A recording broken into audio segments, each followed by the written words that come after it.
OIC बैठक, भारत विरोधी बयान, अमेरिका पर नरमी क्यों?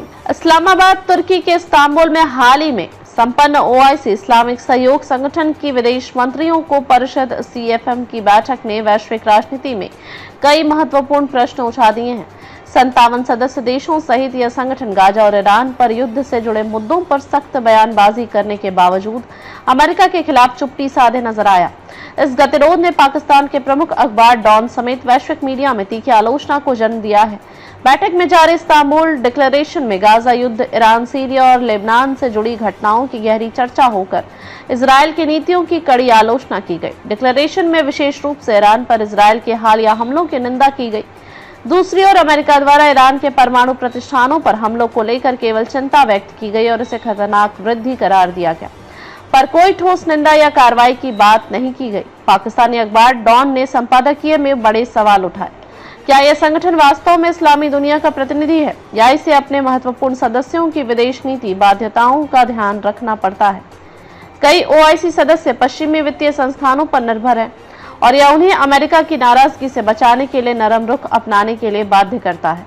इस सूरत ने यह स्पष्ट कर दिया कि संगठन की निर्णायकता अक्सर राजनयिक और आर्थिक दबावों से सीमित रहती है। गाजा और ईरान पर गंभीर चिंताएं जाहिर करने के साथ ही सीएफएम ने सिंधु जल समझौते को लेकर भी भारत को निशाने पर लिया। यह बयान पाकिस्तान के ही सुर में गूंजता दिखा, जिसमें ओआईसी ने भारत की जल नीति पर सवाल उठाए। यह कदम संगठन के कुछ सदस्य देशों की विदेश नीति और उन पर दुनिया की निर्भरता को दर्शाता है, जहां भारत विरोधी रुख को वैश्विक मंच पर प्रस्तुत करना किसी राजनीतिक संतुलन का हिस्सा बन गया। सिद्धांततः ओआईसी का मकसद पूरे वैश्विक इस्लामी समुदाय उम्माह की एकता को मजबूत करना है, लेकिन व्यवहार में यह विभिन्न अंतर्राष्ट्रीय शक्तियों से जुड़ी जटिलताओं से प्रभावित होता दिखा।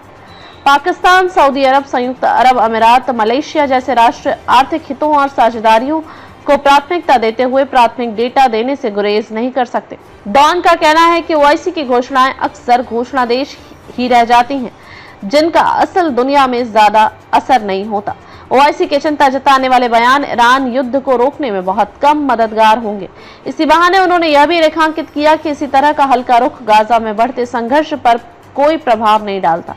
गाजा और ईरान पर ओआईसी ने इजरायल की नीतियों की कड़ी निंदा की, वहीं अमेरिका को लेकर सख्त भाषा से बचा गया। यह द्वैत नीति इस्लामी दुनिया में एक गहराती राजनीतिक विभाजक को उजागर करती है, जहां आर्थिक राजनीतिक संदर्भ वाटांतरित भूमिका निर्धारित करते हैं।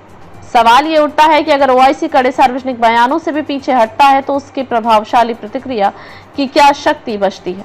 सुरक्षा, राजनयिक निर्भरताओं और आर्थिक साझेदारियों के चलते कई निर्णय सीमित तो होते दिखते हैं। क्या ओआईसी संगठनात्मक और राजनीतिक संदर्भ को तोड़कर वास्तविक प्रभावी आवाज बन सकता है?